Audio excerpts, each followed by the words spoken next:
नमस्कार. सखी सह्याद्रीच्या आजच्या भागात मी पूनम आपल्या सगळ्यांचं मनपूर्वक स्वागत करते. आज जागतिक मानवी अधिकार दिन आहे. जेव्हा आपण अधिकाराविषयी बोलतो तेव्हा आपल्या सख्यांना महिलांनाही काही अधिकार दिलेले आहेत. त्यातला सगळ्यात महत्त्वाचा असा अधिकार म्हणजे पोटगी हक्क. आज आपण 21व्या शतकात आहोत. स्त्रिया सुद्धा पुरुषांच्या बरोबरीने काम करतात, पण तरीही काही ठिकाणी मात्र अजूनही स्त्रियांची कुचंबणा होत आहे. का? तर त्यांना कायद्याचं पूर्ण अज्ञान असल्यामुळे. आणि याच विषयाचं महत्त्व लक्षात घेऊन आजचा आपला महत्त्वाचा विषय आहे महिला आणि पोटगी हक्क. आणि या महत्त्वाच्या विषयावर मार्गदर्शन करण्यासाठी आज अशीच एक तज्ञ व्यक्ती आपण इथे आमंत्रित केले आहेत. आज आपल्याबरोबर आहेत ॲडव्होकेट जयश्री अकोलकर. नमस्कार मॅडम. कार्यक्रमात तुमचं मनपूर्वक स्वागत. ॲडव्होकेट जयश्री अकोलकर ह्या 33 वर्षापासून वकिली क्षेत्रात आहेत. हायकोर्टमध्ये 10 वर्षे त्यांनी सहाय्यक सरकारी वकील म्हणून काम केलंय. सध्या त्या मुंबई हायकोर्ट येथे वकिली करत आहेत. महाराष्ट्र फेडरेशन ऑफ वुमेन लॉयरच्या महाराष्ट्र राज्याच्या त्या अध्यक्ष आहेत. तसंच all India federation of women लॉयरच्या उपाध्यक्ष आहेत. स्त्रियांवर होणारा अन्याय झाला किंवा त्यांना कोणतीही मदत हवी असेल तर त्या सर्वार्थाने मार्गदर्शन करण्यात नेहमी पुढे असतात. आज आपणही त्यांच्याकडून या विषयावर अधिक माहिती करून घेऊयात. कार्यक्रमात तुमचा सहभाग आमच्यासाठी तितकाच महत्त्वाचा आहे. आम्हाला प्रश्न विचारण्यासाठी आमचे दूरध्वनी क्रमांक असे आहेत 24908050 24988050. मुंबई बाहेरील प्रेक्षक आणि मोबाईलवरून डायल करताना 022 हा एसटीडी कोड डायल करावा. आणखी एक नम्र विनंती, प्रश्न विषयाला अनुसरून असावेत आणि प्रश्न विचारताना आपल्या टीव्ही संचाचा आवाज थोडा कमी ठेवावा, जेणेकरून तुमचे प्रश्न सलग आमच्यापर्यंत पोहोचतील. आजच्या आपल्या विषयाला सुरुवात करूया. पण विषयाला सुरुवात करण्यापूर्वी आज मानवी अधिकार दिन आहे. या संदर्भात आपल्याकडे एक छानशी ध्वनिचित्रफीत आहे, ती आपण पाहूया आणि मग आपल्या कार्यक्रमाला सुरुवात करूया.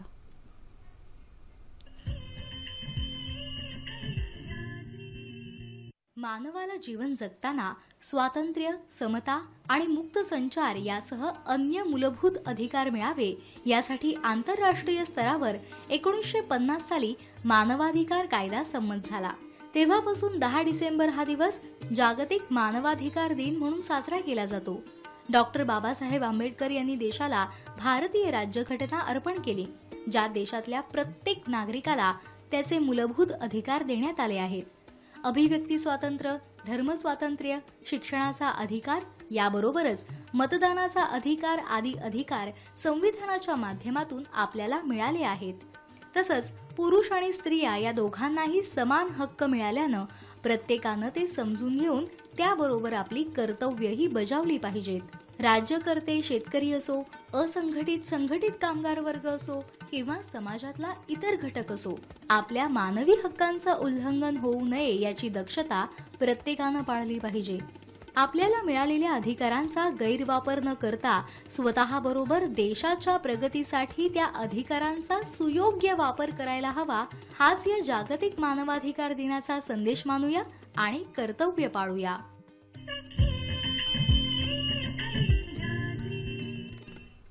एक छानसा एक संदेश आपण या ध्वनिचित्रफितीमधून आता घेतला आहे. त्याविषयी आपण अधिक जाणून घेऊयात, अधिक चर्चा करूयात. आजचा आपला विषय आहे महिला आणि पोटगी हक्क. आणि आज आपल्याबरोबर आहेत ॲडव्होकेट जयश्री अकोलकर. खरं तर मॅडम, कार्यक्रमात तुमचं पुन्हा एकदा स्वागत. आता आपण एक खूप छान अशी ध्वनिचित्रफीत बघितली की आपल्या प्रत्येकालाच आपला एक मूलभूत अधिकार आहे, एक जगण्याचं स्वातंत्र्य आहे. परंतु आज आपण बघितलं की आजचा जो आपला विषय आहे की महिला आणि पोटगी हक्क. पोटगी हक्क हा सगळ्यात खरं तर तिच्या जिव्हाळ्याचा विषय आहे, कारण एक संरक्षण तिला त्यातून मिळतं. ढोबळ मनाने त्याची व्याख्या सगळ्यांनाच माहीत आहे, पण कायद्याच्या भाषेत पोटगी म्हणजे काय हे तुम्ही काय सांगाल? अगदी. आता पोटगी हक्काबद्दल तुम्हाला विचारलंस की पोटगी म्हणजे काय. आता आपण त्याची सुरुवात मानवाधिकार दिनापासून करू. कसं आहे, आज मानवाधिकार दिन. मी एक 500 महिलांच्या मेळाव्यामध्ये बोलत असताना एक प्रश्न विचारला महिलांना की बाई तू कोण आहेस. मग कोण म्हणलं मी पत्नी आहे, मी बहीण आहे, मी मुलगी आहे. मला त्या मेळाव्यामधून एकही उत्तर असं आलं नाही की मी स्त्री आहे. ती स्त्री आहे पण म्हणली पण मला असं उत्तर हवं होतं की मी मानव आहे. मला सांगायचं पुन्हा म्हणजे मानवाधिकार दिनामध्ये स्त्री आणि पुरुष हे दोन्ही मानव आहेत. बरोबर. मग मानवाधिकाराने दोघांना सारखे अधिकार दिलेले आहेत. मग स्वातंत्र्याचा प्रश्न आला. मग खरंच आपली स्त्री माणूस म्हणून, चांगलं माणूस म्हणून तिला तिचे सगळे हक्क मिळालेत, तिला तिचे सगळे स्वातंत्र्य मिळालेत, ती चांगलं जगू शकते का? मग त्याच्या रिलेटेड आला प्रश्न पोडकीचा. पोडकी म्हणजे काय आता मी तुला सांगते. पोडकी म्हणजे असं की ज्या स्त्रीची कुवत कमवण्याची नाही, जी कमवू शकत नाही किंवा जिला उत्पन्नाचं साधन नाही किंवा तिला अन्न वस्त्र निवारा, तिचं शिक्षण, मुलांचं शिक्षण असेल म्हणा, दवाखान्याचा खर्च असेल म्हणा, ती करू शकत नाही. अशा वेळेस त्या स्त्रीने कोर्टामध्ये जाऊन जर ऍप्लिकेशन केलं, मेंटेनन्स ऍक्ट खाली पोडगीचा अर्ज केला, तर पती त्या पत्नीला त्यामध्ये त्या पत्नीला ती पोडगी मिळू शकते. बरं. हा पोडगीचा, मग त्याला आपण खावटी पण म्हणू शकतो, निर्वाह भत्ता पण मिळू शकतो. अशा पद्धतीने वेगवेगळे स्त्रीने शब्द. स्त्री, निराधार स्त्री जिला उत्पन्नाचं साधन नाही, काही जगण्याला नाही, अशाला सुरक्षिततेसाठी, आर्थिक सुरक्षिततेसाठी दिलेली जी रक्कम असते, योग्य रक्कम, सर्वाचा विचार करू कोर्टाने दिलेली रक्कमला आपण पोडगी म्हणतो. पण मग ही पोडगी कधी दिली जाते? आता पोडगी ही तुम्ही म्हणाल की आता असं आहे, पोडगी कोणाकोणाला कधी दिली जाते हा प्रश्न जेव्हा तू विचारला तेव्हा परिस्थिती अशी निर्माण होते की समजा नवऱ्याने बायकोला खूप मारले किंवा वाईट वागवतो किंवा त्याने तिला हाकलून दिलं घरातून, किंवा नवरा हा एका दुसऱ्या परस्त्रीकडे जाऊन राहतो, किंवा त्याने एखादी रखेलच घरात आणून ठेवली. अशा परिस्थितीमध्ये त्या स्त्रीला असं जगणं मुश्किल होतं, त्याच्याबरोबर राहणं मुश्किल होतं, आणि मग ती काय करते, त्या आपलं घर सोडून ती बाहेर पडते. मग बाहेर पडलेली जी स्त्री आहे, जी घर सोडून बाहेर गेलेली आहे, नवऱ्याला सोडून बाहेर गेली, तेव्हा तिच्यासमोर प्रश्न निर्माण होतात, तिचे स्वतःचे प्रश्न, तिच्या मुलाचे प्रश्न, ती खाणार काय, ती राहणार कुठे, तिचे अन्न वस्त्र निवारा. त्याच्या वेळेस ती कोर्टामध्ये जाते आणि कोर्टाला सांगते की मला मेंटेनन्सचा अधिकार आहे, मला पोडकीचा अधिकार आहे, तर मला माझ्यासाठी या नवऱ्या, माझा तो अधिकार आहे, बरोबर, माझा अधिकार मला मिळाला पाहिजे. जरी मी काय, माझी पत्नी म्हणजे कायदेशीर मी पत्नी आहे त्याची, तेव्हा नवऱ्याने मला, माझ्या पतीने मला काही पर्टिक्युलर रक्कम म्हणजे मला दिली पाहिजे, उदरनिर्वाहासाठी ती रक्कम दिली पाहिजे. आणि मग तेव्हा तिला कोर्टात जाऊन ऍप्लिकेशन केल्यानंतर दोन्ही पार्टीचं ऐकलं जात. आता रक्कम अशीच दिली जात नाही, त्याला काही अटी आहे. आपण या अटींविषयी अधिक घेऊयाच, पण आपल्याला एक फोन आलेला आहे. भारत वावळ आपल्याशी बोलतात डोंबिवलीवरून. नमस्कार भारतजी, बोला. नमस्कार आपल्या दोघांनाही. मॅडम, माझा प्रश्न असा की एखाद्या महिलेने आपल्या पतीबरोबर घटस्फोट घेतल्यानंतर कायद्याने तिला पोटगी म्हणणे हे कायद्याने ठरवलेच आहे, परंतु कालांतराने याच महिलेने एखाद्या दुसऱ्या व्यक्तीबरोबर लग्न केले आणि ते पती म्हणून राहू लागले, तर अशा परिस्थितीमध्ये पहिल्या पतीकडून मिळणारी जी पोटगी आहे त्याच्यावर हक्क राहू शकतो का, की ती पोटगी रद्द होऊ शकते? धन्यवाद. बरं, धन्यवाद.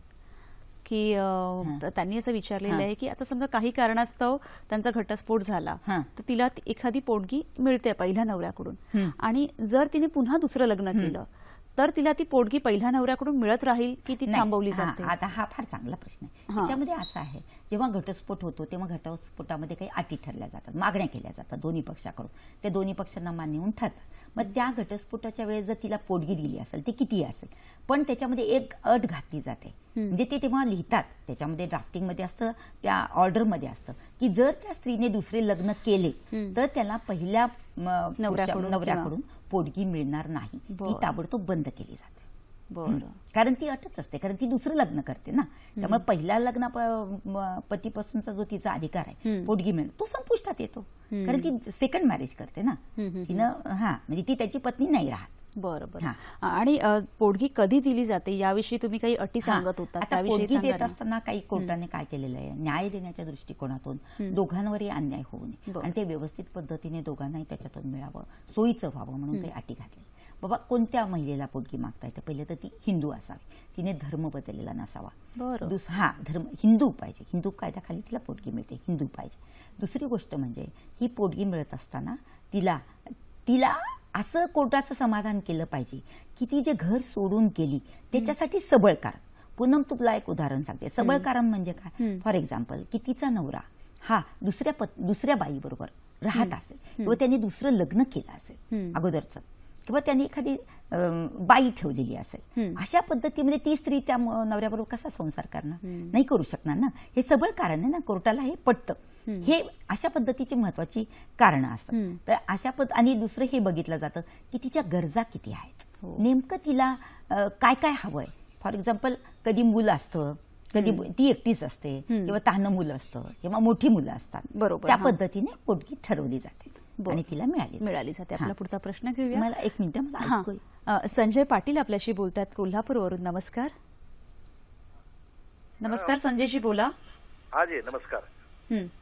प्रश्न असा आहे, जी आमची माऊस बहीण आहे ना, ती वडिलांच्याकडे हक्क ठेवू शकते का पोटगीमध्ये, जमिनीमध्ये वगैरे? मावस बहीण वडिलांकडे हक्क दाखवू शकते का? हा, दाखवू शकते का? बरोबर. बरं, धन्यवाद. म्हणजे त्यांचा असा प्रश्न आहे की त्यांची एक मावस बहीण आहे, तर ती वडिलांकडे पोटगीसाठी हक्क दाखवू शकते का? नाही, म्हणजे बहीण मावस बहीण. मुलगी वडिलांसाठी ना, वडिलांकडे ना, हा मुलीला अधिकार आहे. मुलीला वडिलांचं कर्तव्य आहे की आपली मुलं आणि मुली यांचा सांभाळ करणं. मग ती लग्न झालेली नसेल, ती मेजर होईपर्यंत करायला हवं, पण मेजर झाली आणि तिला उत्पन्नाचं साधन नसेल, ती कमवती झाली नसेल, तर त्या मुलीचा सांभाळ करणं, तिचं पालन पोषण करणं हे वडिलांचा अधिकार आहे. त्यामुळे तिला ते मिळणार, मुलीला हक्क दाखल करू शकते आणि तिला दिलं पाहिजे. पण आता हा जो मुद्दा त्यांनी उपस्थित केला त्याच्यावरच मला विचारायचं की मग मुळात पोटगी कोणाकोणाला दिली जाते असं आपण आता पोटगी ही ढोबळ म्हणाने आपल्याला एक माहिती असतं की फक्त पत्नीला दिली जाते. पोटगी ही पतीला, पत्नीला, तुम्हाला माहित आहे, पत्नी सुद्धा पतीला पोटगी देऊ शकते. हा फार महत्वाचा आहे. आपण त्याविषयी बोलूया नंतर. पतीला, पत्नीला, नंतर वृद्ध आई वडील, त्यांची मुलं, त्याच्यानंतर विधवा सून आणि त्यांच्यावर जे अवलंबून असलेली व्यक्ती आहेत, या सर्वांना पोटगीचा अधिकार दिलेला आहे कायद्याने. मग तो कायद्याने असेल तर हिंदू विवाह कायद्याखाली आहे, डिवी ऍक्ट खाली आहे. त्याच्यानंतर म्हणजे हा दिवाणी आणि फौजदारी दोन्हीकडे तिला मागता येतं. मग फौजदारीमध्ये क्रिमिनल प्रोसिजर कोड खाली आहे, दिवाणीमध्ये म्हणजे तुम्ही म्हणाल तर हिंदू विवाह कायदा आहे, मेंटेनन्स ऍक्ट खाली आहे, अडॉप्शन अँड मेंटेनन्स ऍक्ट खाली आहे, फॅमिली कोर्टामध्ये आहे. याच्यामध्ये तिला तो कायद्याचा अधिकार मागताय. खरं तर मॅडम तुम्ही छान असं त्यांच्या ज्या पोटगीच्या अटी किंवा पोटगी कोणाला मिळते ह्याविषयी आपण बोलत आहोत. पण मुळात पोटगीची रक्कम द्यायची की नाही हे कोण ठरवतं आणि किती रक्कम दिली पाहिजे हे सुद्धा कोण ठरवतं? आता पोटगीच्या रक्कम बद्दल कसं आहे, समजा पत्नी कोर्टामध्ये गेली पतीकडून, तर ती भरपूर मागते. म्हणजे बाबा ती म्हणते की ठीक आहे, मला महिन्याला 50,000 रुपये द्या, असं समजा एका पत्नीने पतीविरुद्ध सांगितलं. तो कोर्ट काय पाहतं? कोर्ट पाहतं की जो तिचा पती आहे त्याचं उत्पन्नाचं साधन काय, तो किती कमावतो, त्याला प्रॉपर्टी किती आहे का, तो 50,000 रुपये देऊ शकतो का, त्याच्यावर हा पहिला प्रश्न. दुसरा असा होतो की खरोखरच त्या पत्नीला 50,000ची गरज आहे का. म्हणजे ती चैनीसाठी बाबा कारने फिरणार, टॅक्सीने फिरणार आणि लॅवेज जगण्यासाठी मागत असेल तर नाही, हे उदरनिर्वाहाचं साधन आहे, म्हणजे त्याची सुद्धा पाहिजे. दुसरी गोष्ट हे बघितली जाते की पोटगी देत असताना ही खरोखरच ती स्त्री जेव्हा पतीला सोडून गेलेली आहे तेव्हा सोडून जाण्याची जी कारणं आहेत त्याबाबत तिला कोर्टाला समाधान करावं लागतं की खरोखरच म्हणजे I compel to leave the husband's house, म्हणजे मला सोडावायला भाग पाडलं गेलं कारण माझ्यावर अन्याय अत्याचार झाला, अशा पद्धतीचं. त्यामुळे ती सोडून गेलेली असते. तर याच्यामध्ये पोटगीची रक्कम ठरवत असताना कोर्ट बघतं की दोघांची सद्य परिस्थिती कशी आहे, उत्पन्नाचं साधन काय आहे, गरजा किती आहेत, ते कोणत्या परिस्थितीत ते किती देऊ शकतात, या सर्वांचा दोघांचं हिअरिंग होऊन सांगोपांग विचार करून मग कोर्टाचं डिस्क्रिशन आहे, कोर्टाला जे योग्य वाटेल तशा पद्धतीने ते पोटगीची ऑर्डर करतात. म्हणजे सारासार विचार करून हा निर्णय घेतला जातो. आपला पुढचा प्रश्न घेऊया. वर्षा पाटील आपल्याशी बोलतात औरंगाबाद वरून. नमस्ते वर्षाजी, बोला. हा मॅडम, माझ्या मुलीचं ना 3 महिन्यापूर्वी लग्न झालंय आणि ते सोबतच होते इतके दिवस आणि त्यांचा कसं आहे शारीरिक संबंध अजून आलेला नाही. मग आम्ही काय करावं, डिवोर्स घ्यायचा आहे तर मग ते पोटगी ते कसं देतील का डिवोर्स घ्यायचं कसं करायचं तेच कळत नाही म्हणून. बरं, तुमचं वय काय? मुलीचं वय आहे 25. बरं, धन्यवाद. त्यांच्या मुलीचं 25 वर्षाचं वय आहे, 3 महिन्यापूर्वीच लग्न झालेलं आहे आणि त्यांच्या शारीरिक संबंध वगैरे असे काही झालेले नाहीयेत. पण मग आता घटस्फोट घ्यायचा आहे तर मग पोटगीचा हक्क त्या कसा दाखल करू शकतात? म्हणजे मोठी समस्या त्यांच्याकडे आहे ती. 3 महिन्यामध्ये देखील तुम्हाला पोटगी पाहिजे का त्यांना? पोटगी हवी का? आणि काय घटस्फोट हवाय की पोटगी हवी? घटस्फोट दाखल केल्यानंतर पोटगीचा हक्क मागू शकतात? नाही, आता ती मागू शकते. म्हणजे आता पहिल्यांदा ती हे तुम्ही क्लिअर करून घ्या की तिला आता घटस्फोट मिळू शकतो. कारण त्यांनी असं सांगितलं या वर्षा पाटीलनी की त्यांचे शारीरिक संबंध आले नाहीत. म्हणजे हे लग्नच परिपूर्ण झालेलं नाही. लग्नाची परिभाषा काय आहे की दोघांचे शारीरिक संबंध यायला हवेत, म्हणून ते लग्न धरलं जातं. जर त्यांचे शारीरिक संबंध आले नाही तर ते नवरा बायको नाहीत, legally wedded wife and husband नाही. अशा वेळेस मग मी सांगेन ना की अशा वेळेस काय होतं तर त्यांना अनलमेंट म्हणजे लग्न झालेलं नाही, त्यांचे संबंध आलेले नाही म्हणून ताबडतोब ते कोर्टामध्ये डायव्होर्स दाखल करू शकतात आणि त्याच्यामध्ये मग ते सगळं मागू शकतात. पोटगी मागतील, लग्नाचा खर्च असेल किंवा तिचं जे उत्पन्न, तिला जे हवं ते सगळं, तिला दिलेले दागिने असतील काय असतील त्याची जरूर ते मागणी. पण म्हणजे पोटगी मागण्यासाठी किंवा आता हा जो एक प्रश्न आपल्या समोर आला, एक समस्या समोर आली, तर असा काही कालावधी नाहीये की? नाही, ती मागू शकते. कारण मागू शकते, पोटगी मागू शकते. कारण का? ती लग्न झालंय ना, तिथे खर्च केला, तिच्या आईवडिलांनी लग्न करून दिलं, तिला दागदागिने घातलेले असतील, कोणास माहिती तिकडे ठेवून आली की घेऊन आली आणि आता ती आपल्याला माहित नाही ती कमवते का न कमवते. कारण या प्रश्नामध्ये सगळं आलेलं नाही. कधी तिला मिळू शकते ह्या मुलीला? जर ती कमवण्यास योग्य नाही, उत्पन्नाचं तिला साधन नसेल, ती काही नोकरी वगैरे करत नसेल की समाधानकारक, तर अशा परिस्थितीमध्ये ती पोटगी मागू शकते. पण ती जर चांगली नोकरी करत असेल, डॉक्टर असेल, इंजिनियर असेल किंवा काही अधिकारी असेल किंवा चांगला पगार असेल की जर एकटीचं ती संगोपन करू, तर अशा वेळेस तिला पोटगी मागता येत नाही. म्हणजे याच्यामध्ये हाही एक मला असं वाटतं महत्वाचा असा मुद्दा आहे की जो आपल्या दर्शकांपर्यंत आपण पोहोचवू शकतो की निव्वळ पोटगी मिळते म्हणजे ती सरसकट कोणालाही मिळत नाही. म्हणजे जसं आता तुम्ही ह्याच्यात सांगितलं की जर त्या सामान्य एखादी नोकरीही करत असतील तर त्या पोटगीसाठी हक्क मागू शकतात. म्हणजे नोकरी कशी पाहिजे? ती परमनंट पाहिजे. म्हणजे ती परमनंट सोर्स ऑफ इन्कम पाहिजे. म्हणजे टेम्पररी नाही, काही दिवसासाठी झाली मग ती सोडली असं नको. की असं कोर्टाचं समाधान झालं पाहिजे की येणारी पत्नी जी आहे ती स्वतःचं संगोपन, पालन पोषण तिचं जे आहे, रोजचा जो खर्च आहे, तिचा दैनंदिन खर्च आहे, ती तिच्या उत्पन्नातून सहजतेने करू शकते. तर हे समाधान तिने कोर्टाचं केलं. म्हणजे हे पतीला करावं लागेल की माझी पत्नी ही कमवती आहे तर मी म्हणजे तिला काही गरज नाही असं होतं. पण याच्यामध्ये अजून एक पॉईंट तुला मला सांगता येईल. सपोज ती शिक्षिका आहे आणि तिचा नवरा हा क्लास 1 ऑफिसर आहे किंवा मोठी त्याच्याकडे फॅक्टरी आहे, गडगंज श्रीमंत आहे, तर अशा वेळेस हे पाहिलं जातं पोटगी देत असताना की त्याच्याकडे कार आहे, त्याच्याकडे बंगला आहे, तो एकदम लॅव्हिश जगतो. अशा वेळेस त्या स्त्रीला त्या पतीच्या स्टेटस प्रमाणे जगण्याचा अधिकार आहे. कारण जेव्हा लग्न झालं तेव्हा ती कारमधून फिरत होती, जेव्हा लग्न झालं तेव्हा ती बंगल्यात राहिलेली आहे, जेव्हा लग्न झालं तेव्हा ती प्युअर सिल्क सोनं नाणं घालून छान राहिलेली आहे, चांगलं खाल्लेलं आहे, नोकर चाकर तिच्या घरात. पण जेव्हा ती बाहेर पडते, ती रस्त्यावर आली असेल समजा, तिला कुणीही आधार देणार नाही आणि ती कमी कमवते, पण त्याच्यात मग ती तेव्हा करू शकते की still I am his wife, मी त्याची पत्नी आहे, कायद्याने मी त्याची पत्नी आहे, तर मला माझ्या नवरा ज्या पद्धतीने राहतो त्या पद्धतीने पण मला मिळावं, मला एक कार मिळावी, मला भाड्याने किंवा एखादा वेगळा फ्लॅट द्यावा त्याने आणि मला 1 लाखापर्यंत पोटगी द्यावी. अशा 1 लाखाबद्दल तर मी याच्याबद्दल एक उदाहरण तुला आपण ऐकूयाच. पण आधी आपल्याला एक फोन आलेला आहे. कांचन आपल्याशी बोलतात मिरजवरून. नमस्कार. बोला कांचनजी.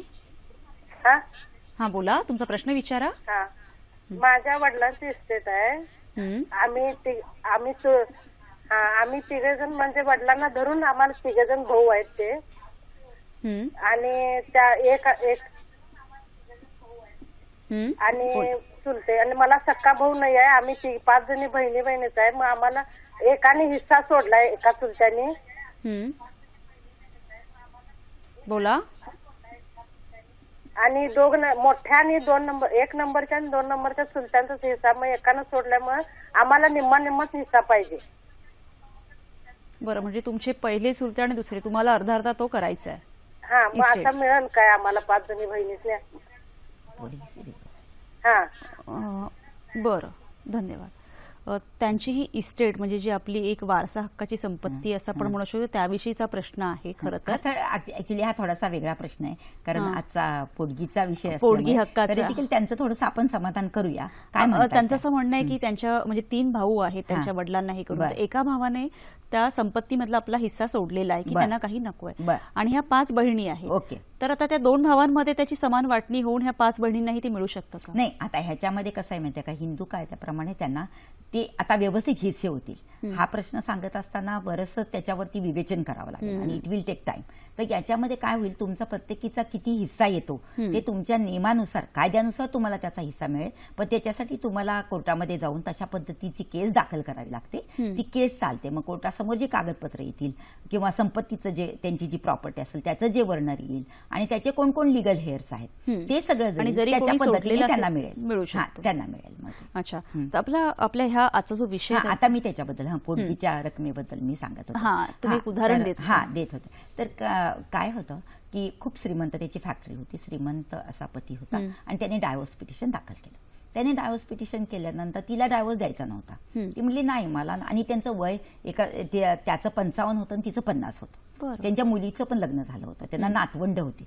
अशा वेळेस वन फाईन मॉर्निंग तो आला, कारण त्याचे एका परस्त्रीशी संबंध आले. मग त्यामुळे त्याला ती नकोशी वाटायला लागली. मग ती माझ्याकडे आली की ती म्हणली मॅडम मला डायव्होर्स तर द्यायचाच नाही, पण दुसरी गोष्ट म्हणजे मला हा काहीच देत नाहीये, खर्चाला देत नाही. पहिल्यांदा तर मी मालकीन होते ना त्या घरातली, तो माझ्याकडे सगळे पैसे द्यायचा, दागिने माझ्याकडेच होते, घरातलं सगळं मी बघायची, पैशाचा व्यवहार मी पाहायची. पण आता तो एकदम चेंज झालेला आहे, तर मी काय करू?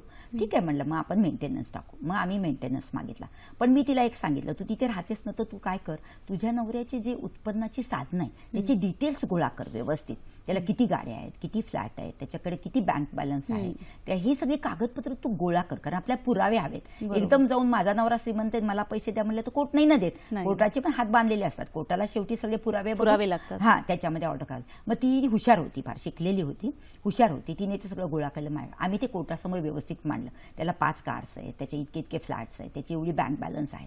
आणि मग आम्ही कोर्टाला त्याच्यामध्ये 1 लाख रुपये पोटगी मागितली. आणि अतिशय आनंदाची गोष्ट म्हणजे तिला 1 लाख रुपये पोटगी मंजूर केली कोर्टाने. 1 लाख रुपये पोटगी मंजूर केल्याबरोबर त्या पतीची एकदम हक्काबक्का झाला, त्याची हवाच गेली. तो म्हणला बापरे, आता हिला 1 लाख रुपये मी द्यायचे आणि ती माझ्या घरात राहते.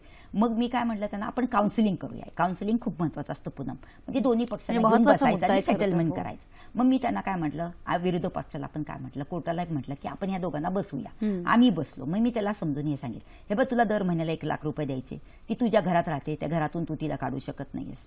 तिनं एक कार मागितली, ती कोर्टाने द्यायची म्हणून तुला सांगितली. त्यापेक्षा तू असा विचार कर ना, असं काय कारण घडलेलं आहे की वयाच्या 55व्या वर्षी जिची तुला साथ दिली, मुलं बाळा मोठी झाली, तिला सोडून तू एक कुठली तरी एक स्टेनो तुझी मुलगी आणि लहान तुझ्या मुलीच्या वयाची तिच्या नादी लागून या लिगली वेडेड तिला तू सोडून काउन्सिलिंग मी वळवलं. आणि मग ते तयार, मग त्याला ते पटलं की अरे बरोबर आहे, मी जर दर महिन्याला 1 लाख राहील तर 12 लाख वर्षाचे झाले, मी तर कफल्लक होऊन जाईल. आणि बघा म्हणजे कसं मी सांगितलं तुम्हाला, पोटगी ही सगळे प्रश्न, पोटगीचं जी रक्कम असते हे सगळे इतर प्रश्न, इतर केसेस सुद्धा दूर करते आणि नवरा बायकोला एकत्र आणते, आनंदाने समाधानाने वागायला लावते. म्हणजे तिच्यावर जी आज वेळ आली होती की माझ्या नवऱ्यानं मला सोडून दिलेलं आहे, माझा संसार उधळलेला आहे, माझ्या मुलाबाळांचं कसं होणार, माझं कसं होणार, हा जेव्हा कोर्टाने विचार, पण आम्ही त्याच्यामध्ये फार हुशारी केली की त्याचं सगळं उत्पन्नाचं साधन कोर्टासमोर आणलं. त्यामुळे कोर्टाने आणि मग ते दोघांनी ते विड्रॉ केलं आणि ते दोघं आता सध्या अतिशय आनंदाने आणि सुखी संसार करत आहेत. ही एक पोटगीची चांगली केस. अगदी खरं. आपण अजून चर्चाच करूया. आपला पुढचा प्रश्न घेऊया. आनंद आपल्याशी बोलतात बोरिलीवरून. नमस्कार. हॅलो. हा बोला आनंदजी. हा मॅडम, मी आनंद बोलतोय. मॅडम प्रश्न असा आहे माझा, मॅडम माझा प्रश्न असा आहे की आउट ऑफ कोर्ट सेटलमेंट जर करायचं असेल, म्हणजे पार्टीला कोर्टात जायचं नाहीये, आणखीन दोघंही नोकरी करतायत, म्हणजे नवरा आणि मुलगा आणि मुलगी दोघे नोकरी करतायत आणि मुलीकडनं प्रस्ताव आलाय की त्यांना घटस्फोट पाहिजे. ओके. दोघांच्या पगारात तफावत अजिबात नाही, दोघांचा पगार सबस्टन्शियल आहे आणि मुली आणि मुलगा दोघांनाही जबाबदारी काही नाही, 0 जबाबदारी दोघांवरती. तर ती अॅल्युमिनियम मागू शकते का, परमनंट अॅल्युमिनियम मागू शकते का आणि किती मागू शकते? Thank you madam. धन्यवाद. त्यांचा प्रश्न असा आहे की जे 2 मुलगा आणि मुलगी आहे तर दोघंही चांगल्या ठिकाणी नोकरीला आहेत, दोघांचाही पगार समान आहे आणि आउट ऑफ कोर्ट जर त्यांना सेटलमेंट करायची असेल, पण मुलीकडून असं आलंय की त्यांना आता घटस्फोट हवा आहे असं, तर ती पोटगीचा हक्क किंवा मागू शकते का किंवा किती? आणि दोघंही चांगल्या नोकरीला आहेत. आता याच्यामध्ये हे बघितलं जातं की आणि महत्वाची गोष्ट की त्यांच्यावर आता कुठली जबाबदारी नाहीये, मुलं वगैरे. सपोज दोघंही एबल असतील, कमवते असतील आणि दोघांचंही त्यांच्या परीने ते करत असतील, तर तेव्हा पोटगीचा प्रश्न येतच नाही ना. याच्यामध्ये काय प्रश्न येतो, जर त्यांना ते सेटल करायचं असेल मॅटर, तर फक्त पोटगी नाही तर त्याच्यामध्ये त्या दोघांनी बसून याला अधिकार दिला जातो. कोर्ट नवरा बायकोला नियमात न बसता असा अधिकार दिला जातो. कोर्ट देतं की बाबा तुम्ही ठरवा की तुम्हाला एकमेकांना काय द्यायचंय. नवऱ्याला सांगतो की तुला पत्नीला काय द्यायचं, किंवा पत्नीला विचारलं जातं की तुला पतीकडून काही घ्यायचंय का. काही जण म्हणतात नाही मला काही सुद्धा नको. माझ्याकडे केस आली होती, अतिशय चांगली केस आहे. तो ख्रिश्चन होता आणि ती हिंदू होती. ती शिक्षिका होती आणि तो क्लास 1 ऑफिसर होता. तेव्हा ते दोघं खूप चांगले मित्र होते, पण का कोण जाणे त्यांचं लग्न जमू शकलं नाही आणि ते कोर्टात आले. त्यावेळेस तो मला म्हणजे विरुद्ध पार्टीचा तो सारखा म्हणायचा की मला हिला एक फ्लॅट द्यायचा आहे आणि मला हिला एक 50 लाख रुपये द्यायचे. म्हणजे एक नवरा बायकोला म्हणतो कारण आय लव्ह हर आणि तिला मला सेटल करायचं. तेव्हा ती मला म्हणली, ती फार सेल्फ रिस्पेक्ट असणारी स्त्री होती. हा, ती म्हटली नाही मी वेल एज्युकेटेड आहे आणि मी प्राथमिक टीचर म्हणून, ती इंजिनियर होती तरी प्राथमिक टीचर म्हणून काम करत होती. मला जो पगार मिळतो तो मला पुरेसा आहे आणि मला त्याच्याकडून 5 पैसे पण नको. त्याचा मला फ्लॅट नको, त्याचे मला पैसे नको, फक्त मला शांततेने त्याच्यापासून वेगळं व्हायचंय.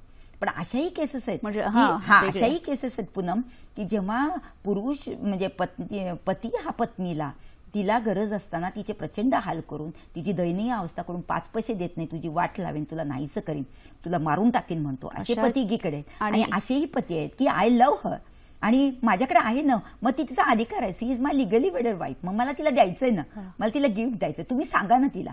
तो मला सारखा म्हणायचा. अशा वेळेस मी तिला सांगितलं, ती फर्म होती. ती म्हणली नाही मी 5 पैसे सुद्धा घेणार नाही. हे अतिशय चांगलं उदाहरण आहे आपल्या समाजात. म्हणजे ह्याच्यामध्ये बघा, स्त्री सबळ झाली, स्त्री शिकली, ती सर्वार्थाने ती जर सशक्त झाली तर तिला नवऱ्याची पोटगीच काय, नवऱ्यापासून काही न घेता, समाजापासूनही काही न मागता तीच उलट समाजाला खूप काही देऊ शकते. खरं तर मॅडम तुम्ही खूप छान अशी उदाहरणं देऊन आम्हाला खूप सोप्या भाषेत ते पटवून सांगत आहात. पण मला असा एक मुद्दा विचारायचा की जसं मग अशी तुम्ही सांगितलं की दोन्ही बाजू आहेत. बरोबर आहे. मागणारेही म्हणजे स्वतःहून देणारेही आहेत आणि काही असूनही न देणारेही आहेत. पण मग ही जी पोटगीची रक्कम आहे ती कायम तीच राहते की त्यातही काही बदल होतो? अतिशय चांगला प्रश्न. पोटगीची रक्कम ही बदलत राहते.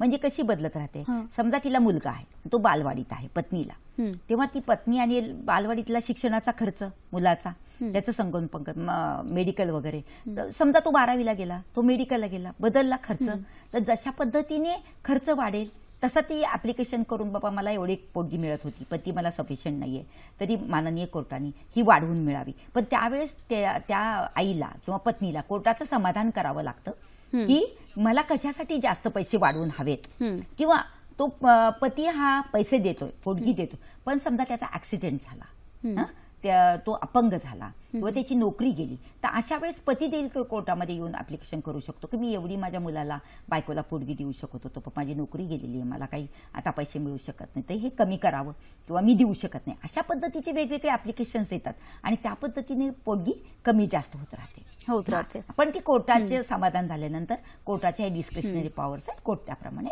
ऑर्डर करतात.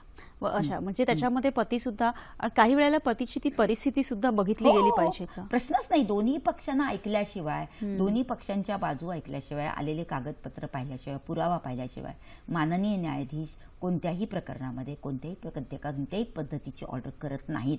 कारण न्याय देणं आहे. न्याय म्हणजे काय, दोघांनाही न्याय देणं. न्याय देत असताना आपलं एक न्यायदानाचं म्हणणं आहे की बाबा 100 अपराधी सुटले तरी चालतील, पण एक निरपराधाला शिक्षा नाही झाली पाहिजे. त्यामुळे कोर्ट कसून बघतं.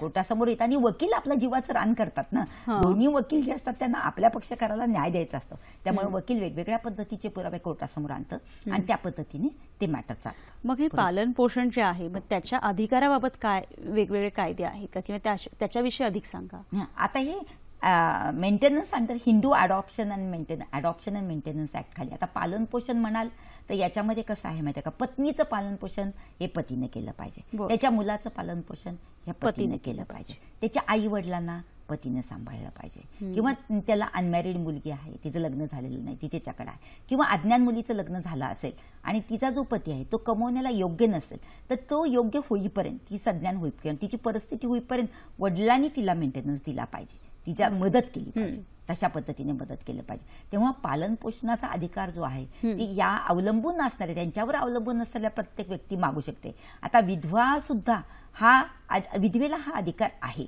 म्हणजे मी तुम्हाला एक अतिशय चांगलं उदाहरण सांगते, म्हणजे आपल्या प्रेक्षकांना पण ते खूप आवडेल.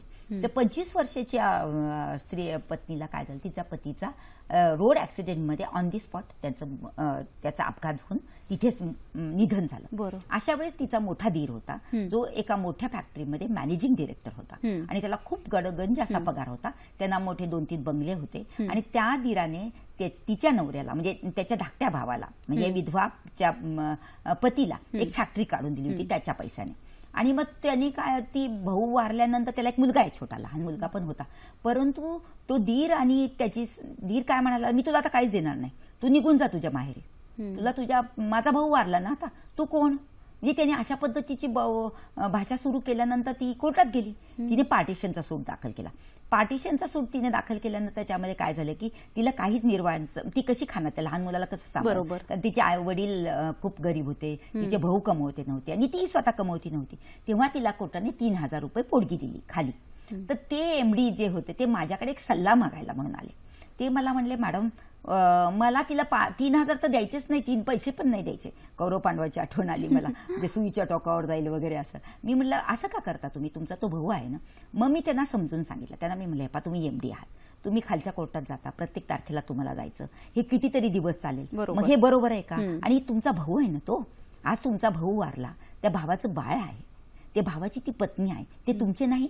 आणि तुमच्याजवळ एवढी येशी उघडा जाशी उघडा, तुम्ही वरती किती घेऊन जाणार, तुम्हाला हवं तेवढं तर सगळं मिळतं. आपण एक काम करूया म्हणलं, हे मॅटर कॉम्प्रोमाइज करूया. ते म्हणले, हा एक मला त्रास होतो, न्यायालयात मी जाऊ शकत नाही आणि वकिलांना सारखी सारखी मला फी द्यावी लागते आणि माझी नोकरी जाण्याची मला वेळ आलेली, कारण सतत मला कोर्टाच्या तारखा मी करू शकत नाही. मी म्हणलं, बघा बरोबर आहे ना, मग तुम्हाला त्रास होतोच आहे ना, मग तुम्ही एक काम करा, तुम्ही चांगलं माणूस हो. आज मानवाधिकार दिन आहे, मानवाधिकार दिनाची माणूस, अरे माणूस कधी होशील माणूस, बहिणाबाईंना म्हणलेलं, अरे माणूस कधी होशील माणूस. तिला गहन प्रश्न पडला, बहिणाबाईला मी फार मानते, अरे माणूस कधी होशील माणूस. तर ती म्हणते, माणसा तू माणूस हो. तर ती म्हणते, साप विचावाला उतारा, साप विंचू चावला तर त्याला उतारा आहे, औषध आहे, पण माणसाच्या स्वभावाला औषध नाही. जहर आहे ते, जहरच्या वरचा आहे, म्हणजे विषाच्या वरचा त्याचा स्वभाव. तर यावेळेस त्याच्यातला माणूस मी जागृत केला. आणि मग मी त्यांना काय म्हटलं, ते 3,000 रुपये आता कसं करायचं, खाली तर मी जाऊन काम करू शकत नाही, मी हायकोर्टात करते. मग मी माझ्या वकिलाचं डोकं वापरून मी काय केलं की ते 3,000 रुपये तिला जे खाली मिळालेली पोटगी होती ती मी हायकोर्टामध्ये रिटमध्ये चॅलेंज केली. काय चॅलेंज केली की 3,000 रुपये, ते म्हणतो ना 3,000 रुपये द्यायचे नाही, तशा पद्धतीचं पिटिशन केलं. कोर्टासमोर हिअरिंगला प्रकरण आल्यानंतर कोर्ट भडकलं एकदम माझ्यावर. काय हे म्हणे, ती विधवा आहे आणि तुम्ही 3,000 रुपये सुद्धा तिला देत नाही, काय चाललंय काय, तुम्ही ताबडतोब पैसे देऊन टाका. मग माझ्या आर्ग्युमेंटची मी पहिली सुरुवात केली की न्यायाधीश साहेब, मला असं माझ्या आर्ग्युमेंटची सुरुवात करायची की मला 3,000 रुपये तिला द्यायचे नाहीयेत, मला तिला 3 करोड रुपये द्यायचे. कोर्ट एकदम म्हणे, तुम्ही शुद्धीवर आहात का, काय आर्ग्युमेंट करताय, याचं तुम्हाला भान आहे. मी मला माझं सर्व भान ठेवून मी आर्ग्युमेंट करते. तिला 3,000 रुपये मी का देणार, मला 3 करोड रुपये द्यायचे, कारण ती माझ्या भावाची पत्नी आहे. माझा भाऊ जागच्या जागी वारलेला आहे, त्याच्यावर माझा नितांत प्रेम होतं, त्याचा मुलगा हा माझा मुलगा आहे, माझा पक्षकार म्हणतो, मला तिला न्याय द्यायचा. तर आपण मग हे मेडिएशनला प्रकरण गेलं, मेडिएशनला आपण ठेवू, आम्ही बसून आम्ही ठरवू तिला किती द्यायचं, त्यांना किती द्यायचं, संपत्तीचे सगळे वाटे करू. तिला पोटगीच नव्हे, तिला जो तिचा अधिकार आहे, तिच्या मुलाचा जो अधिकार आहे पूर्ण, आणि ती स्त्रीच म्हणून नव्हे, ती नुसती विधवा म्हणूनच नव्हे, तर तिच्याकडे एक माणूस म्हणून मी बघणार आहे, त्या माणुसकीच्या भावनेतनं देतं. आणि मग तिला त्या संपत्तीतला पूर्ण 1 महिन्याच्या आत खालचे सगळे केसेस होते त्या काढून घेतल्या गेल्या. म्हणजे बघा, याच्यामध्ये वेळ वाचला, याच्यामध्ये त्रास वाचला, याच्यामध्ये ते एमडीची जी पगार जाण्याची. खरं तर मला असं वाटतं की याच्यात सगळ्यात महत्वाचं आहे की काउन्सिलिंग हा जो प्रकार आहे किंवा मार्गदर्शन हा सुद्धा खूप महत्वाचा असा प्रकार आहे अतिशय. आणि पूनम, मला प्रेक्षकांना सांगायला आवडेल की ती तरुण विधवा जी हक्क, म्हणजे तिच्यासमोर अंधार पसरलेला होता, आज ती एक सबळ अशी व्यक्ती बनली आणि ती तिचं आयुष्य आपल्या लहानग्याला घेऊन अतिशय सन्मानाने, प्रतिष्ठेने आणि कायद्याने तिला हक्क दिलेला आहे, अशा पद्धतीने ती जगती आहे. अशाने लढलं पाहिजे. म्हणून मला सर्व प्रेक्षकांमधल्यांना सांगायचंय की तुम्ही घाबरू नका, तुम्ही तुमच्या हक्कासाठी सजग राहा, तुम्ही कोर्टाचा दरवाजा ठोठावा, तुम्हाला तुमचा न्याय मिळेल, तुम्हाला तुमचे हक्क मिळतील, पण त्याच्यासाठी तुम्हाला प्रयत्न करायला हवेत, त्याच्यासाठी तुम्हाला पुढे आलं. अगदी खरं. आपला पुढचा फोन घेऊया. अमोल आपल्याशी बोलताय शिर्डीवरून. नमस्कार. हा नमस्कार. बोला. हा तर पोटगी जर नाही दिली तर सजा होऊ शकते का? बर. प्रश्न चांगला आहे. पोटगी जर नाही दिली तर सजा होऊ शकतो. कसं आहे माहितीये का, पोटगी ही दिलीच पाहिजे. कारण का, तुम्ही पोटगी देतानाची जी कारण आहेत ती सगळी तुम्ही कमवते आहात, तुमच्याकडे प्रॉपर्टी आहे, आणि कुणाला पोटगी द्यायची की जी निराधार आहे, जी कमवू शकत नाही, तिला गरज आहे, तिला डे टू डे अन्न वस्त्र निवारा रोजचं खाणं, तिचं औषध पाणी, तिचा बाकीचा खर्चासाठी पोटगी दिली जाते. परंतु तुमच्याकडे सगळे तुम्ही आहात पोटगी देण्यायोग्य, परंतु तुम्ही चीड येऊन किंवा रागाने किंवा बायकोवर सूड घ्यायचा म्हणून तुला मी 1 पैसा सुद्धा देणार नाही, मी जेलमध्ये, अशी भाषा आम्ही ऐकतो कोर्टामध्ये पुन्हा, मी जेलमध्ये जाईन पण तुला 1 पैसा देणार नाही, तुझी मी वाट लावीन, तुला मी जनावरासारखं जगायला लावीन, बघते तू कशी जगते, तू सरळ माझे पाय धरायला येते. अशा पद्धतीची सूड भावना नाही. अशा वेळेस कोर्टामध्ये आम्ही ऍप्लिकेशन करतो की ही पोटगी हिला मिळाली पाहिजे. पोटगीची रक्कम जेव्हा कोर्ट जाहीर करतं त्यावेळेस त्यांना ती द्यावी लागते. समजा त्यांनी ती देणं टाळलं, कोर्टात येणं टाळलं, तर वॉरंट काढलं जातं. वॉरंट काढल्यानंतर त्याच्यामध्ये मुदत दिली जाते. वॉरंट म्हणजे त्यांना कंपल्सरी आलंच पाहिजे. त्यांना मुदत दिली जाते की महिन्याभरामध्ये 15 दिवसामध्ये तुम्ही एवढे पैसे भरा. सपोज त्यांनी ते पैसे पण भरले नाहीत, भरलेच नाही, तर त्यांना जेल होऊ शकते. अच्छा, जेल म्हणजे. पण ह्याच्यात अजून एक उपप्रश्न आहे, म्हणजे त्यांनी विचारला नाही पण मला मी तो सांगून ठेवते. समजा त्याच्याकडे काहीच नाहीये आणि तो जेलमध्ये गेला आणि तो म्हणला माझ्याकडे उत्पन्नाचं काहीच साधन नाहीये, मी जेलमध्ये आहे, मग कशाला तिला पैसे द्यायचे? नाही, जेलमध्ये तो काम करतो आणि कामाचा त्याला भत्ता मिळतो. तो भत्ता आम्ही मेंटेनन्स म्हणून कोर्टामध्ये त्यांनी आणून दाखल करावा आणि त्याच्या मुलाचं आणि बायकोचं संगोपन करावं, अशा पद्धतीची ऑर्डर आम्ही कोर्टाकडून घेतो. कारण जो सबळ पुरुष आहे, अंगापिंडाने धडधाकट आहे, जो अपंग नाहीये, ज्याला कुठला डिसीज झालेला नाहीये किंवा जो कमवू शकतो, अशा पुरुषाला पोटगी न देण्यापासूनची सवलत मिळू शकत नाही. मला वाटतं आपल्या प्रेक्षकांना त्यांचं उत्तर मिळालेलं आहे.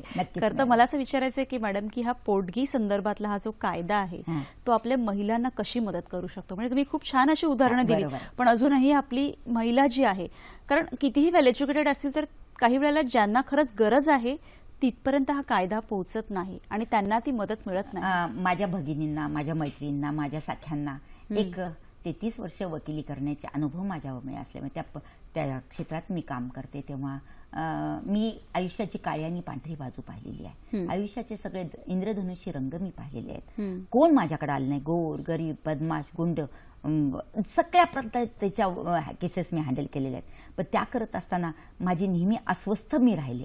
मला नेहमी माझ्या मनाचा एक कोपरा हा मला सांगत होता की नाही, ही स्त्री जी आहे आपल्या समाजामधली, त्या स्त्रीला स्त्री म्हणून तर वागवलं जातच नाही, पण मानवाधिकार दिवशी मी म्हणेल की तिला माणूस म्हणूनही वागवलं जात नाही, तर तिला जनावरासारखी ट्रीटमेंट दिली जाते. अहो, तुम्ही डॉग्स पाळता, त्या आपण बघितलेलं आहे श्रीमंत घरामध्ये जे पूनम, त्याचे किती लाड असतात, लहान बाळाला सांभाळत नाही एवढं त्यांना सांभाळलं जातं. पाळीव प्राण्यावरही तुम्ही प्रेम करता. मग जी तुमची बायको, जी तुमची मुलगी, जी तुमची बायको, जी तुमची सून तुमच्या घरात आली, तिने तिचं तन मन धन तुम्हाला दिलं, तुम्हाला मुलं दिली, अशा स्त्रीला जर तुम्ही क्रूरपणाने वागून तिच्यावर अन्याय अत्याचार करून तिला जगणं मुश्किल करत असाल, तर अशा स्त्रियांच्यासाठी कायदे आहेत. तर कायद्यामध्ये एक लक्षात ठेवा की तुम्हाला अतिशय सन्मानानं जगण्याचा अधिकार हा पोटगीचा कायदा देतो. कारण पूनम, पैसा ही गोष्ट अशी आहे की पैशामुळे सगळे प्रश्न मिटतात. पैसा पाहिजे, पैशाशिवाय तुम्ही पुढे जाऊ शकत नाही, श्वास पण घेऊ शकत नाही, जगू शकत नाही. तर त्यावेळेस तुम्ही अतिशय स्वतःला हिमतीने उभं राहून तुम्ही स्वतः लग्न केलेलं आहे कायदेशीर त्याच्याशी, आणि जो देऊ शकतो सबळ असा, त्याच्याजवळ पुरेसं उत्पन्नाचं साधन असल्याने निव्वळ तुमच्यावर अन्याय अत्याचार करायचा म्हणून, आणि तो मात्र बाहेर केली वागतो, तो दुसऱ्या स्त्रीबरोबर संसार जीवन एन्जॉय करतोय आणि तुला मात्र डेझर्शन आहे, म्हणजे तुला सोडून दिलेलं आहे, तुला संसार सुख नाही, तुझं छोटंसं बाळ रस्त्यावर आलेलं आहे, त्याला काहीही नाही आणि तुला घरचेही सांभाळत नाहीत. अशा वेळेस तू पुढे ये आणि हा पोटगीच्या अधिकारासाठी तू कोर्टामध्ये ये. कोर्टामध्ये येत असताना मला मला त्यांना खास सल्ला द्यायचा की तुम्ही काउन्सिलिंग करा, तुम्ही सल्ला मागा. कारण सल्ला मागितला की तुम्हाला काही म्हणजे धावो दिशा काळ्या झालेल्या असतात, त्यांना कळत नाही, कन्फ्यूज असतात, ते डिप्रेशनमध्ये असतात ह्या स्त्रिया, नर्वस झालेल्या असतात, नर्वस झाले, आत्महत्या करावी का इथपर्यंत तुम्ही पोचलेले असता. तेव्हा तुम्ही काउन्सिलरकडे जा. समाजामध्ये अनेक काउन्सिलर आहेत, वकिलांच्याकडे जा, जे रिटायर्ड न्यायमूर्ती झाले त्यांच्याकडे जा आणि मोकळ्या मनानं तुमची समस्या त्यांना सांगा. तेव्हा ते तुम्हाला नीट मार्ग सांगतील, त्यात काय करायचं, कसं करायचं, कोणत्या कायद्यानुसार जायचं, कॉम्प्रोमाइज कसं करायचं किंवा नवऱ्याकडे परत कसं जायचं, आणि त्याने योग्य ते मार्गदर्शन करू शकत असतात. आपला एक फोन घेऊया. छाया पवार आपल्याशी बोलतात धुळ्यावरून. नमस्कार. नमस्कार, बोला. हॅलो मॅडम, मी धुळ्याहून छायाताई पवार बोलते. तर माझं असं म्हणणं आहे, आम्ही आमच्याकडे तनिष्का मार्फत एक महिला तक्रार निवारण केंद्र चालवतो. त्यात अशा बऱ्याचशा केसेस येतात पोटगीच्या बाबतीत. पण कालच अशी एक केस आलेली आहे, त्या मुलाचं 16 मेला लग्न झालं. तो डॉक्टर आहे, 2 वर्षापासून हॉस्पिटल त्यांनी मोठं मुंबईला टाकलं. आता प्रयत्न करत होता, तर तिथे अशी पद्धत आहे म्हणे की रजिस्ट्रेशन केल्याशिवाय केसेस घेता येत नाही, झाल्याशिवाय. तर मग त्या गोष्टीला बराच अवधी लागला आणि लग्नानंतर त्याला केसेस यायला लागल्या, म्हणजे रजिस्ट्रेशन मिळालं. पण ते पाहिजे तसं चालत नाही व्यवसायात, त्याला थोडं अडचणी आल्या. आणि त्या आता हारजीत पुढचं थोडी माहिती राहते की हा व्यवसाय चालेलच. आता त्याचं असं म्हणणं आहे त्याच्या बायकोला की आपण तूही डॉक्टर मी पण डॉक्टर, आपण दोघा मिळून नाही इथे चालत तर अजून काही वय थोडी झालं, आपण काहीतरी कुठेतरी नोकरी करू किंवा परत या हॉस्पिटलचा आरंभ करू. पण ती यायलाच तयार नाही. आता कालच अशी केस आली की तिचं असं म्हणणं आहे की मला यायचंच नाही तुमच्याकडे, मी हॉस्पिटल पाहून तुमच्याशी लग्न केलं. तर मग आता ते जर मोडलं तर त्याला ती खावटी वगैरे लागेल किंवा भत्ता मागेल का ती खर्च वगैरे. आता चांगलं आहे, दोन्ही डॉक्टर आहेत. पहिली गोष्ट म्हणजे एज्युकेशन क्वालिफिकेशन, वेगळी एक समस्या आपल्या समोर याच्यामध्ये दोघेही डॉक्टर आहेत, दोघेही डॉक्टर. वेल एज्युकेशन. आपल्या पोटगीचे नियम काय आहेत, किती उत्पन्नाचं साधन तिला नसावं. आता ती डॉक्टर आहे म्हणजे ती कमवणार नक्कीच, म्हणजे ती साधी कोणतरी नाहीये की तिला नोकरीची वाट बघायची, ती नक्कीच कमवू शकते. वेल एज्युकेटेड आहे ती, हायली एज्युकेटेड आहे. आणि निव्वळ माझ्या भगिनींना माझा सल्ला आहे, कृपया लग्न करत असताना नवऱ्याकडून आपल्याला खूप काही मिळावं आणि त्यांच्या ह्याच्यावरती स्वतःची स्वप्न रंगवू नका, स्वतःच्या हिमतीवर स्वप्न करा. तिने असं म्हणलं पाहिजे, या पडत्या काळात मी तुला सावरेन, या डॉक्टरनं म्हटलं पाहिजे त्याला की तुझ्याकडे तू डॉक्टर आहे म्हणून मी केलं नाही, आपण दोघं या पडत्या काळामध्ये पुढे येऊ. हे दिवसही जातील. हे पा अप अँड डाऊन्स लाईफमध्ये असतात, चढ उतार चालू असतात. आज ते दोघंही डॉक्टर आहेत, बघता बघता ते ख्यातनाम डॉक्टर होतील, पण त्याला वेळ यावी लागते, जरासा त्याला वेळ लागतो आणि तुम्हाला थोडं थांबावं लागतं. तर तिनं त्याला सोडून जाण्यापेक्षा तिला काउन्सिलिंगची खूप गरज आहे. तुम्ही अधिकार केंद्र सापडता त्यांना सांगा की तिला बोलवा आणि तिला व्यवस्थित सांगा. पहिल्यांदा तिला सांगा की खुद को जानो, तू कोण आहेस, अगं तू डॉक्टर आहेस आणि तू डॉक्टर असताना तुझ्या शिक्षणाला साजेल असं, काळीमा फासेल अशा पद्धतीचं वक्तव्य तू काय करतेस की डॉक्टर आहे म्हणून मी तुझ्याशी लग्न केलं आणि मी तुझ्याबरोबर राहणार नाही, असं नाहीये. उलट तू मोठी हो, तू त्याला साथ दे आणि त्याच्याशी संसार कर. तिला काउन्सिलिंगची अतिशय गरज आहे. खावटी बिवटीचा तर प्रश्न येणारच नाही याच्यामध्ये, कारण कसं आहे, दोन्ही कमवते आहेत, दोन्ही वेल एज्युकेटेड आहेत. ही जरी कोर्टामध्ये गेली तरी ते ज्याचे पती डॉक्टर आहेत त्या पद्धतीचे ते त्यांचं केस वगैरे म्हणजे रजिस्ट्रेशन किंवा हॉस्पिटल चालू शकत नाही वगैरे ते बघतील. तरी पण चालू शकत नाही याचा अर्थ त्यांनी संसारच करायचा नाही किंवा तिला काही पुरवायचं नाही असं पण नाही. त्या डॉक्टर साहेबांनी पण थोडेसे हातपाय हलवले पाहिजे, दुसरीकडे जाऊन कुठेतरी काम केलं पाहिजे, पैसा हा तर कमवलाच पाहिजे आणि दोघांचा संसार जसा व्यवस्थित होईल ह्या डॉक्टर साहेबांनी पण तसं प्रयत्न करून तिचं मन वळवलं पाहिजे. तिच्या ज्या काही इच्छा आकांक्षा असतील ते तिला समजून सांगून परत आणलं पाहिजे. खरं तर मगापासून तुम्ही ज्या काही 2-3 उदाहरणं किंवा जे काही आम्हाला सांगितलं त्याच्यात मला एक महत्त्वाचा असा मुद्दा आढळला की याच्यामध्ये मार्गदर्शन करणं किंवा त्यांचं काउन्सिलिंग, त्यांचं ब्रेन वॉश करणं खूप महत्त्वाचं आहे. मी डॉक्टरांचं एक उदाहरण अतिशय चांगलं तुम्हाला मी सांगते. दोघेही डॉक्टर आहेत, परंतु डॉक्टर पतीने काय केलं की त्यांना एक मुलगा आहे, त्यांनी 2 मजली घर आहे, तर वरचा मजला तिला दिला. ते लाईट बिल, फोन बिल सगळं जे काही किराणा भाजी सगळं ते देतात तिला, तिला देतात. परंतु त्या डॉक्टर पत्नीने काय केलं माहितीये, पण पतीला तिच्याबरोबर राहायचं नव्हतं. डॉक्टर पतीला त्यांनी डिवोर्स दाखल केला. डिवोर्स दाखल केल्यानंतर तिने मेंटेनन्ससाठी कोर्टामध्ये आली. मेंटेनन्ससाठी आल्यानंतर कोर्टानं काय केलं, तिने ऍप्लिकेशन केलं डॉक्टर पत्नीने. तेव्हा कोर्टानं काय केलं, तिला 1,000 रुपये आणि मुलाला 1,500 रुपये पोटगी दिली खालच्या कोर्टाने. पण तिला ती पुरेशी नाही वाटली म्हणून ती अपिलात गेली. मग दोघंही अपिलात गेले. म्हणजे डॉक्टरनं काय सांगितलं की मी मुळीच पोटगी बायकोला देणार नाही, मुलाला दी, पण मी बायकोला देणार नाही, मुलाला मी सांभाळ. आणि ती म्हणली की मला 1,000 रुपये पुरेसे नाहीत, मला 10,000 रुपये पोटगी मिळावे. जेव्हा कोर्टासमोर सगळे पुरावे आले तेव्हा कोर्टानं काय केलं की पत्नीला 4,000 रुपये दिले आणि मुलाला 5,000 रुपये दिले. आणि नवरा जो आहे, जो पती डॉक्टर होता, त्याची जी केस होती की पोटगी देऊ नये, ती त्याच्या विरुद्ध निकाल दिला.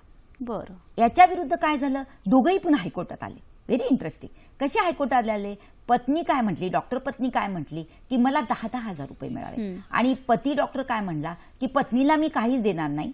परंतु काय झालं, पतीने हायकोर्टामध्ये, जेव्हा ते माझ्याकडे आले तेव्हा हायकोर्टामध्ये पती माझ्याकडे आले, तेव्हा मी त्यांना सांगितलं तुम्ही एक आणा की ती इन्कम टॅक्स भरते त्याचं घेऊन या, ती कमवते ते उत्पन्नाचं साधन तिचं घेऊन या, तुम्ही तिला काय काय करता ते सगळं घेऊन या. आणि आम्ही ते कोर्टासमोर मांडलं आणि आम्ही पहिलं स्टेटमेंट केलं की आमच्या मुलाला तुम्ही कोर्टानं ठरवावं, ती रक्कम द्यायला आम्ही तयार आहे, कारण ते माझं बाळ आहे, ते माझं मूल आहे, मी त्याचे वडील आहे, तो मी नॅचरल गार्डियन आहे, माझा अधिकार, म्हणजे त्याचा अधिकार आहे की त्याचं मी संगोपन केलं पाहिजे, शिक्षण केलं पाहिजे, मेडिकल बघितलं पाहिजे, त्याला मी देईन. पण ही डॉक्टर पत्नी आहे आणि मी तिला राहायला देतो.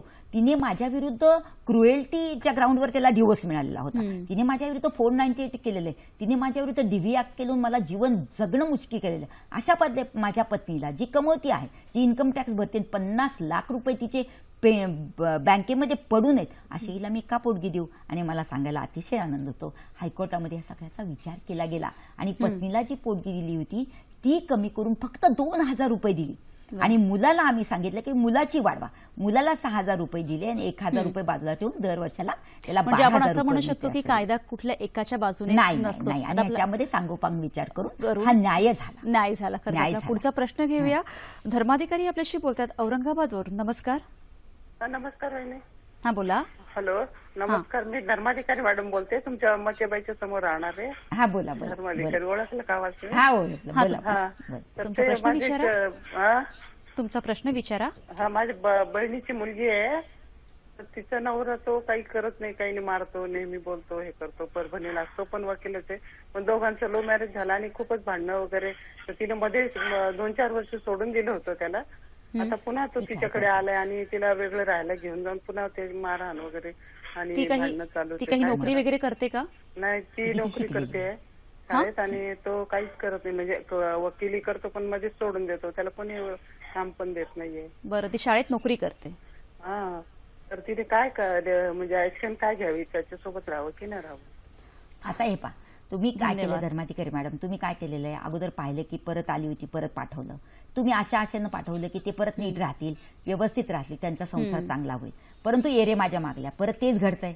याचा अर्थ असा आहे की त्या दोघांचं पटत नाही किंवा त्यांचा संसार सुखाचा होत नाही. तरी एक लक्षात ठेवा, कोर्ट कचेरी किंवा घटस्फोट किंवा वेगळं होणं हे आजकाल सर्वसामान्य झालेलं आहे. मला याला वाईट वाटायचं काही वैयक्तिक प्रश्न आहे आणि त्याच्यासाठी त्यांनी सुद्धा मार्गदर्शन केलं. तुम्ही मार्गदर्शन करा आणि त्यांना काय सांगा की त्या दोघांचं जमत नसेल तर त्यांनी स्वतंत्र व्हावं, होतं की नाही ते बघावं, त्यातून दुसरा मार्ग काढावा आणि कोर्टामध्ये जाऊन त्या स्वतंत्र होण्यासाठी सुद्धा. अगदी खरं मॅडम, आजचा विषय इतका महत्वाचा आहे आणि आपल्याकडे वेळ कमी आहे, पण तरीही एक मला असं विचारायचं की पत्नी केव्हा पतीकडून किंवा पती केव्हा पत्नीकडून पोटगी मागू शकतो, ह्याच्याविषयी थोडं मार्गदर्शन करा. आता पती पोटगी मागू, पती पोटगी मागू शकतो, पण त्याचे कधी मागू शकतो?